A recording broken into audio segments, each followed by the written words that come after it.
Ready. Play. Okay, hi. Well, first of all, I'm with... Well, who am I with? You're with Richard Parnell. I'm running the stringing service here at the Berlin Ladies Open. This is the third year that we've run it. We actually run it for Head. Head is the official stringer, and we come in and we run the service for them. They take advantage of all the nice parts, and we do the hard work. So, Okay, what does that hard work entail? well, it's pretty much preparing the rackets for all the players. So anyone who wants Irrespective a racket, of whether they're with Head or not, right? exactly, all the players who play in the tournament, then we're the official stringers, so we look after their needs, whether it is customizing, stringing the rackets. So they'll bring the rackets in the morning or the night before, we'll prepare them and have them ready for their match. So today, because of the rain, or even yesterday, things have to get cut out, so we string the rackets. If they're not used, they get cut out and strung again. So we've had that. We had that yesterday with Sabalenka, and so we redid them this morning, picked them up, got them done, and then obviously then she retired after not even one set. But hey, so yeah, we basically look after whatever the player needs while they're here. When it comes to stringing, we hear about, weight. So we often hear it in terms of pounds, although it could be kilos too. What does that mean in the grand scheme of things? Like, is a power player going to have a heavier weight? And also, what does it mean? There's no rhyme or reason. Okay. Every player is absolutely unique. So you're going to get let's say, someone like Manarino, who is using about 10 kilos, which is 22 pounds. Yeah. And then you could go to the other extent where you've got another player, Lady, who's playing at 40 kilos, which is 88 pounds. Okay. So is there any reason? It's all about personal choice, how they like to feel when they hit the ball. So the one thing that is changing is the tensions are coming down. Got it. So mainly because a lot of the players are having problems with their elbows, their wrists, their shoulders. As they're hitting the ball so much, then the strings are stiffer. You also get the balls that come into it with the change of balls. So a lot of the coaches think that the real problem with the players' arms is actually the change of balls, where they're playing with heavier ones, lighter ones. We always think that the string has a lot to do with it. They're all using monofilament strings. Those monofilament strings are used once, which is why often club players are using monofilament strings and using them too long. Just tell us a little bit about what's going on here right now. Well, here we have Kenneth, who's over from Singapore, who's already been doing some other tournaments right here in Europe, did Geneva, and now just helping us finish off here in Berlin. And he's now just finished off the starting knot, or the knot for the crosses, and now working downwards. So basically he's already installed all the mains, now he's doing the crosses down towards the throat, and that's it. He's actually stringing with a monofilament string, which is one that you actually get more spin, you get more snap back on it. So most of the players are using either a full bed of monofilament or a hybrid, a monofilament with natural guts, or anything else that softens it up, the feel a little bit. What does the weight mean, though? I mean, we touched on it earlier. So exactly. So when we talk about these kilos and pounds that certain players will have, and Manarino, you mentioned obviously earlier having a unique amount.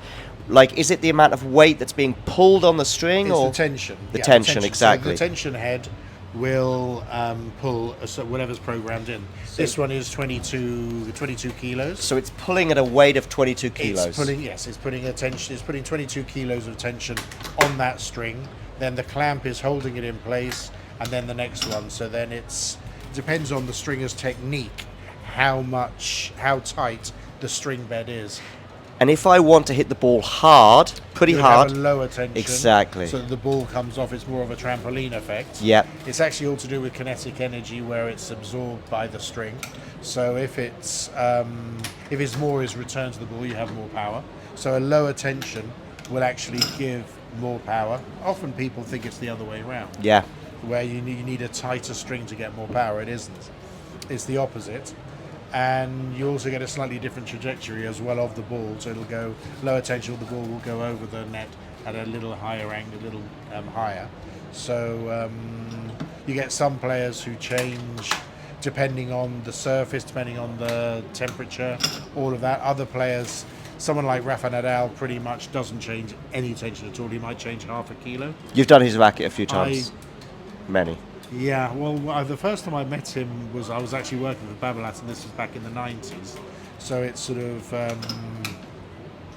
I was actually with the Australian Davis Cup team for the finals in Barcelona in 2000. Yep. And Rafa was the flag bearer. Mm-hmm. Okay. And he was about 13 or 14 at the time.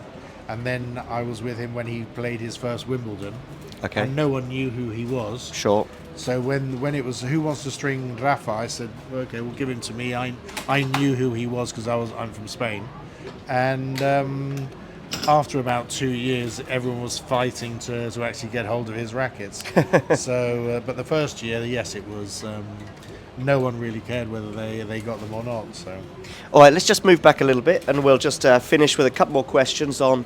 I mean, you've been in the business now for quite some time. I just wonder if you've got a couple of funny anecdotes that you could perhaps share with us from players gone by, perhaps. Well, there's one I would think is. This was in Barcelona in 1995.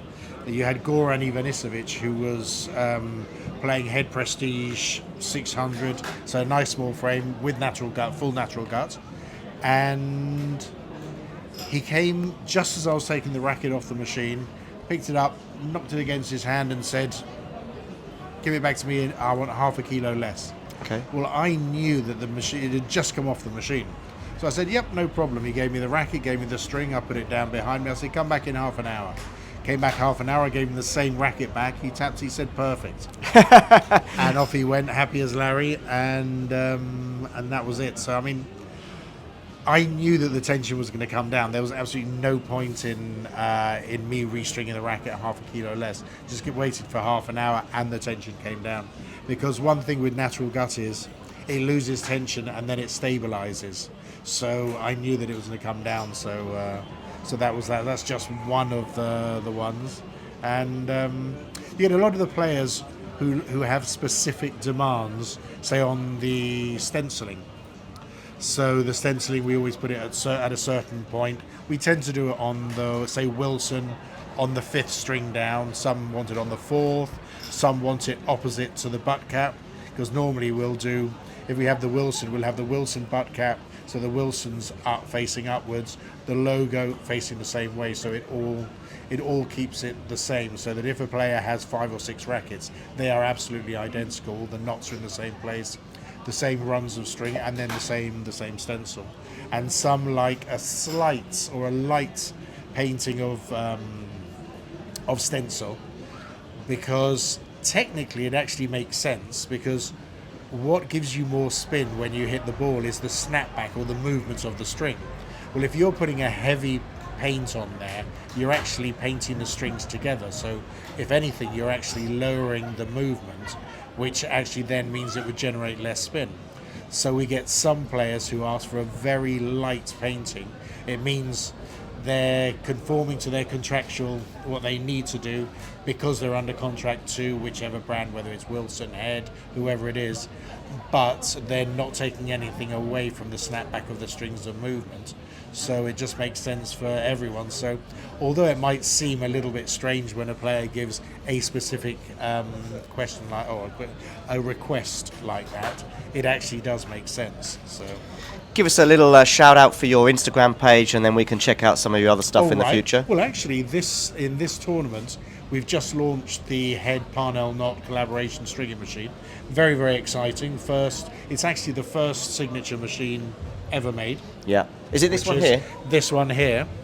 So it is, as you can see, it's Head Parnell Knot. Parnell Knot is my brand, and it's named after a knot that has my name on it, which is a finishing knot for stringers. So it's one of the 2 most used stringing knots. So that's my Instagram, whatever they are, tags or name addresses. or whatever. Name is at Parnell Knott, and then there's at Richard Parnell Knott, because I'm Richard Parnell, so it's at Richard Parnell Knott. And then I'm also the president of GRSA International. Okay. So at GRSA International. Yeah. And that's the Global Racket Stringers Association. So we look to help stringers around the world improve, get the most out, and be as good as the best version of them as they can. So it's all to do with stringer education. Wonderful. Thanks very much. Okay. Cheers.